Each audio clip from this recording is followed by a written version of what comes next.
नमस्ते दोस्तों, आप सभी का हमारे इस YouTube चैनल शिक्षा प्रो पे स्वागत है। अगर अभी तक आपने हमारे इस चैनल को सब्सक्राइब नहीं किया है तो इसे सब्सक्राइब कर लीजिए। इस वीडियो को लाइक करके आपके फ्रेंड्स के साथ ज़रूर शेयर करना। यहाँ पे हम ऑक्सफोर्ड के हैंडबुक ऑफ क्लिनिकल मेडिसिन इस किताब की ब्रीफ समरी हम यहाँ पे देख रहे हैं, जिसमें हमने chapter number 2 history and examination इस चैप्टर को शुरुआत की थी।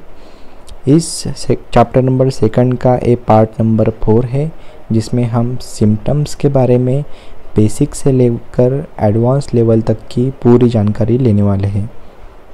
तो सबसे पहले सिम्टम्स के बारे में हम देखेंगे। तो सिम्टम्स होते क्या हैं? Symptoms are features which patients report. Patient doctor के पास आने के बाद जो खुद के जो फीचर्स होते हैं, जो डॉक्टर को बताता है, डॉक्टर को रिपोर्ट करता है, उसे हम कहते हैं symptoms. Physical signs. Physical signs क्या होते हैं? Physical signs are elicited at bedside. जब पेशेंट डॉक्टर के पास आया है तो डॉक्टर उसको बेड साइड पे उसको एग्जामिन करेगा, तब डॉक्टर को जो भी फीचर्स पेशेंट के दिखाई देंगे उसे हम कहेंगे physical science. Together they constitute, मतलब सिम्टम और फिजिकल साइन दोनों मिला के हम कहते हैं features of the condition in that patient. Patient की जो कंडीशन है उसके फीचर्स इन दोनों मिला के हम उसे कहते हैं। थ्रू आउट दिस चैप्टर हम अलग अलग सिम्टम्स के बारे में डिस्कशन करने वाले हैं और उनको डिफरेंट सिस्टम्स में कैसे डिवाइड किया गया है, कैसे क्लासीफाई किया गया है, इनके बारे में हम देखने वाले हैं। All doctors have to know about symptoms and their relief। हर एक डॉक्टर को ये पता होना चाहिए कि सिम्टम्स के बारे में कंप्लीट जानकारी और उनकी ट्रीटमेंट क्या है। एक अच्छा डॉक्टर बनने के लिए part of becoming a good doctor आपको ये पढ़ना होगा कि जो डिफरेंट सिम्टम्स है उनको एक दूसरे के साथ लिंक कैसे किया जाता है और कैसे पता, आपको ये पता होना चाहिए और कैसे पता करना चाहिए कि कौन से सिम्टम्स ज़्यादा वरी करने की ज़रूरत नहीं है, कौन से सिम्टम्स के लिए, मतलब कौन से सिम्टम्स नॉर्मल है और कौन से सिम्टम्स ऐसे हैं कि जिनको ज़्यादा वरी करने की ज़रूरत है, या आपको अलर्ट कौन से सिम्टम दिखाई देने के बाद होना चाहिए। इनके बारे में आपको पढ़ना होगा। ये पढ़ने के लिए आपके पास बहुत सारे रिसोर्सेस है। आज की इस घड़ी में इंटरनेट सबसे अच्छा टूल है। आपकी किताबें, ये सारे आपको ये पढ़ने के लिए हेल्प करते हैं, लेकिन there is no substitute for experience. Experience के लिए आपके पास दूसरा कोई भी सब्स्टिट्यूट नहीं होता है। Experience is the best teacher. Experience आपको जो सिखाता है वो कि कोई भी किताब आपको नहीं पढ़ा सकती। अगर आप पेशेंट को चेक कर रहे हैं और पेशेंट को चेक करते समय पेशेंट के सिम्टम्स की किसी सिम्टम्स के बारे में आपको पूरी जानकारी नहीं है, या किसी सिम्टम्स के बारे में आप श्योर नहीं हैं, तो हमेशा एक्सपर्ट की राय लेनी चाहिए। जो स्पेशलिस्ट होते हैं उस सिस्टम के, उनकी हमेशा राय लेनी चाहिए या उनका रेफरेंस लेना चाहिए। अब हम देखेंगे कि इचिंग मतलब क्या होता है। इचिंग ये सिम्टम है जो नॉन स्पेसिफिक है, मतलब किसी भी सिस्टम में इसको क्लासीफाई नहीं किया जा सकता, इसलिए इसको नॉन स्पेसिफिक या जनरल सिम्टम कहते हैं। सबसे पहले इचिंग का मतलब क्या है? इचिंग, इसे हम प्रूरिटस भी कहते हैं। ये मोस्ट कॉमन है, मतलब कॉमनली पेशेंट्स में हमें दिखाई देता है। और इफ़ क्रोनिक मोस्ट अनप्लीजेंट ऐसा सिम्टम्स है, मतलब किसी पेशेंट को अगर एक क्रोनिक है, बहुत दिनों से प्रेजेंट है उसमें, तो उसके लिए ये बहुत ही अनप्लीजेंट ऐसे होता है। ठीक है। इचिंग की इटियोलॉजी देखेंगे, उसके कॉजेज़ देखेंगे। कॉजेज़ में उसको 2 भागों में डिवाइड किया जाता है। सबसे पहला तो लोकल कॉजेज़ और दूसरा रहता है सिस्टेमिक कॉजेज़। लोकल कॉजेज़ एक एक करके देखेंगे हम। एक्जिमा, एटोपी, अर्टिकेरिया, उसके बाद स्कैबीज़, लिकेन प्लानस, डर्मेटाइटिस हर्पेटिफॉर्मिस और स्पाइनल कॉर्ड ट्यूमर्स। ये जो स्पाइनल कॉर्ड ट्यूमर्स है ये रेयर कॉज रहता है इचिंग का। तो ये जो सारे हैं ये है लोकल कॉजेस, लोकल डिसीज़ के कारण होने वाली इचिंग, ठीक है, इसको लोकल कॉजेस कहते हैं।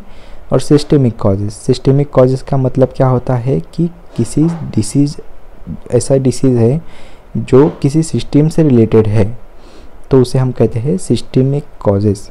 जैसे कि सबसे पहला है लीवर डिसीज़। लीवर डिसीज़ अगर बाइल साल्ट अगर बढ़ जाता है तो उसमें भी इचिंग होती है। यूरेमिया जैसे कि क्रोनिक किडनी डिसीजेस, मैलिग्नेंसी जैसे कि lymphoma, polycythaemia rubella vera, iron deficiency anaemia में भी इचिंग हमें दिखाई देती है। ओल्ड एज में दिखाई देती है। प्रेगनेंसी, अलग अलग ड्रग्स, कुछ ड्रग्स ऐसे रहते हैं जिसका साइड इफेक्ट इचिंग है, जैसे कि मॉर्फिन। डायबिटीज़ मेलाइटस का एक सिम्टम है etching.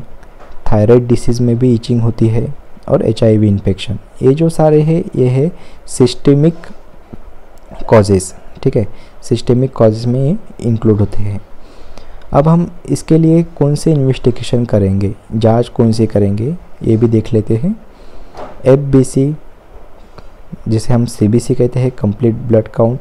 ESR erythrocyte sedimentation rate, glucose करना पड़ेगा, blood glucose level. LFT liver function test. UNE मतलब यूरिया एंड इलेक्ट्रोलाइट्स, फेरिटिन और थायराइड फंक्शन टेस्ट। ये सारे जो इन्वेस्टिगेशंस है हमें एक एक करके, मतलब उसका डायग्नोसिस करने के लिए, रूल आउट करने के लिए हमें करने होंगे। अब इसमें दिए गए हैं कि पेशेंट को डायग्नोसिस करने के लिए कुछ क्वेश्चंस हमारे माइंड में आने चाहिए, जैसे कि व्हील्स है क्या। व्हील्स अगर होंगे तो उसे हम कहेंगे अर्टिकारिया। फोरसाइट नाइट मतलब नाइट में इचिंग बढ़ती है क्या। अदर अफेक्टेड, उसके घर में जो अदर लोग हैं वो भी अफेक्ट हुए हैं क्या, जैसे कि स्कैबीज में होता है। व्हाट प्रोवोक्स इट, कुछ खाने के बाद इचिंग बढ़ती है क्या, जैसे एलर्जिक इचिंग में होता है वैसा कुछ है क्या। आफ्टर बाथ मतलब नहाने के बाद अगर बढ़ता है क्या, जैसे कि पॉलीसाइथेमिया रूबेला वेरा में होता है।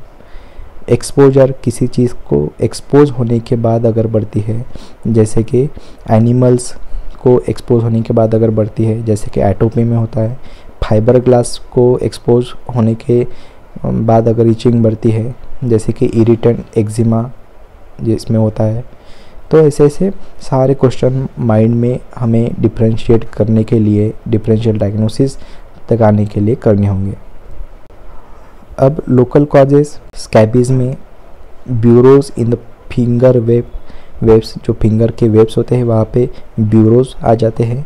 ऐसे थोड़ी ब्यूरोज होते हैं ना, वैसे आ जाता है जो कि स्कैबीज का स्पेसिफिक लक्षण है। Lice on hair shaft, knees and elbow blister जैसे कि डर्मेटाइटिस हर्पेटिफॉर्मिस में होता है। सिस्टेमिक स्प्लेनोमेगाली है क्या, नोट्स है क्या, जॉन्डिस, फ्लश्ड फेस है क्या, मतलब चेहरे पे लाल जो कलर होता है, रेडिश फेस है क्या उसका। थायराइड के कुछ साइंस है क्या, ये सब हमें एक एक करके देखना पड़ेगा। हमें सिम्टोमेटिक ट्रीटमेंट ही करनी होगी। ट्राई सूथिंग ब्लैंड इमोलेंट्स मतलब जो लैक्टोकैलामाइन जैसे लोशन होते हैं वैसे लगाना है। बाथ ऑयल्स मिलते हैं वो भी आप ट्राई कर सकते हो। और सेडेटिव से एंटीहिस्टामाइंस जो रहते हैं वो नाइट में सोते समय आप दे सकते हो। एंटीहिस्टामिनिक ड्रग में जो एग्जांपल यहाँ पे दिया गया है वो है क्लोरफेनामाइन मैलिएट CPM जिसको हम कहते हैं 4 mg ओरली आप नाइट को सोते समय पेशेंट को दे सकते हैं। ये सिम्टोमेटिक ट्रीटमेंट है, ठीक है। तो अगले जो सिम्टम हैं वो अगले वीडियो में हम देखने वाले हैं, क्योंकि वीडियो ज़्यादा लंबा बन जाएगा नहीं तो, ठीक है। थैंक यू, आज यहीं पे हम रोक देते हैं।